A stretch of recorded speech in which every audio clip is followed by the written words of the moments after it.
Ever feel like life is just loud? Your inbox is screaming, your to-do list is a mile long, and the mental clutter just keeps piling up. It's so easy to lose track of the one person you're supposed to be closest to, yourself. We find ourselves checking our phones more than we check in with our feelings. We meticulously plan our weeks, but rarely pause to ask, hey, how am I actually doing right now? Before we know it, stress becomes the background music to our lives, and burnout feels like the new normal. Our own inner voice gets quieter and quieter, drowned out by all the noise. This is where journaling comes in. And I don't mean as another productivity hack or something you feel you should do. Think of it as a soft landing, a gentle, quiet space, a way to come back home to yourself, even if it's just for 5 minutes. Journaling is so much more than just writing. It's listening. It's a chance to tune into your thoughts, your needs, your hopes, and even the things you feel stuck on. It's an escape, not from your life, but back into your life. The one where you're allowed to feel, to reflect, and to just breathe. And here's the best part. It doesn't have to be deep or poetic. It just has to feel good. That is the magic of starting a journaling habit the right way, the kind that feels less like work and more like a warm cup of tea at the end of a long day. So, let's talk about how to actually do this. First, and this is the most important rule, forget the rules, seriously. There are no journaling police. You don't have to write every single day. Your handwriting doesn't need to be beautiful. You don't even have to use full sentences. There's no right way to journal. There's only your way. Some people love writing long paragraphs. Others prefer quick bullet points. Maybe you start with Dear Diary, or maybe you just dive in with, ugh, today was weird. This journal is for you. It's not getting graded. It's not for your Instagram feed. It doesn't have to look pretty. It just needs to feel like a small, honest moment of connection with yourself. Next, you have to start small. I mean, really, really small. The fastest way to give up on a new habit is to set the bar too high, thinking you need to write a whole page every day. Instead, try this. Start with just one line. That's it. One single sentence. Today felt heavy. I'm proud of myself for making that difficult phone call. I'm tired, but so grateful. If more words want to come out, great, let them flow. If not, that one line is still a huge victory. You're not trying to build another chore into your day. You're building a moment for yourself. Keep it small, simple, and totally doable. Now, let's find your feel-good format. Who says journaling has to happen in a fancy leather-bound notebook? If you love your phone, use a notes app. If you're a visual person, try a sketch journal or use stickers and doodles. If you hate the physical act of writing, why not record voice notes? There are so many ways to do this. You could try a simple gratitude log, just listing 3 things you're thankful for before bed. Or maybe a mood tracker with a short note, like a smiley face, and a single sentence about your day. You could also try stream of consciousness writing.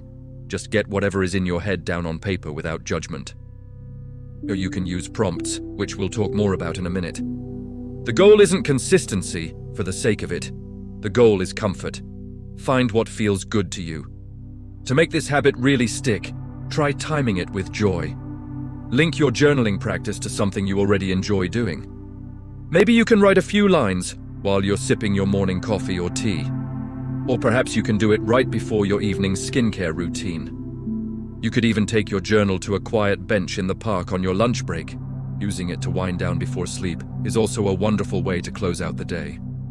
When you pair journaling with something that already feels cozy or grounding, it stops being a task and starts becoming a ritual. And on those super hectic days, remember, even one sentence scribbled on a post-it note counts. The habit doesn't need to be perfect. It just needs to feel like a breath, not a burden. Okay, let's talk about prompts, because staring at a blank page can be seriously intimidating. It feels like someone just handed you a microphone and said, "Quick, say something wise." Let's skip that pressure entirely. Prompts give your thoughts a gentle nudge and take away the overwhelm. You can try some gentle starters like, "What do I need more of in my life right now?"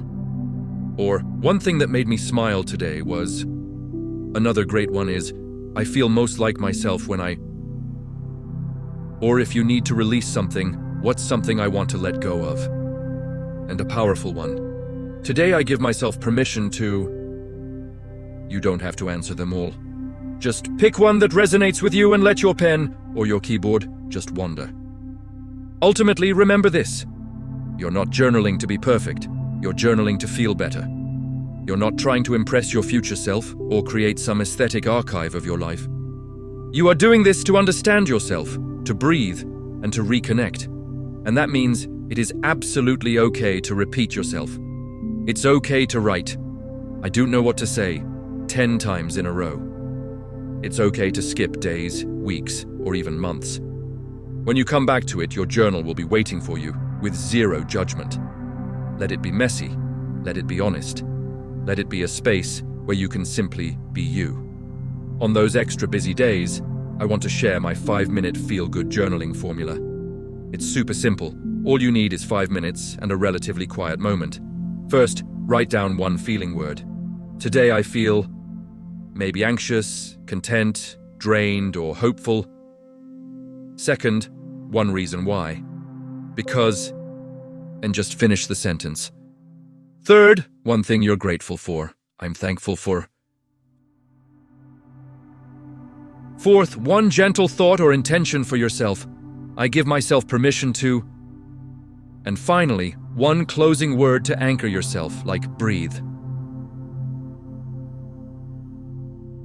This tiny practice can bring so much grounding and reflection into your day without any pressure. Your journal is your safe place. There will be days when the words flow easily and days when they don't. And that's perfectly fine. This isn't about productivity, it's about connection. The journaling habit that truly feels good is the one that allows you to be real, not perfect. It can be a quiet friend, a mirror, or just a little pause in the middle of all the chaos. So whether you write a single line or a full page, every time you open that journal, you're sending yourself a powerful message. I matter. My feelings matter. My story matters. And that is a truly beautiful habit to build. Slowly but surely, you'll accumulate these small moments of joy into long-term happiness. If you're ready to start, finding the right journal can make all the difference. It doesn't have to be fancy, but it should feel like something you genuinely want to open. I've left a few links in the description to some beautiful and helpful options to get you started. For example, the 5-minute journal is a classic for a reason. It has daily prompts focused on gratitude and reflection, perfect for when you're short on time. There's also the Promptly Wellness Journal, which has guided questions to help ease anxiety and boost clarity. Or if you prefer to just freestyle with writing or doodling, a simple, minimal notebook is perfect. If you'd like to explore these ideas even more deeply, you can read the full post on my blog. The link is in the description below. It's incredibly insightful. Thank you so much for watching. I hope this helps you start a journaling practice that feels like a gift to yourself. Don't forget to like and subscribe for more content on living a more intentional life. See you next time.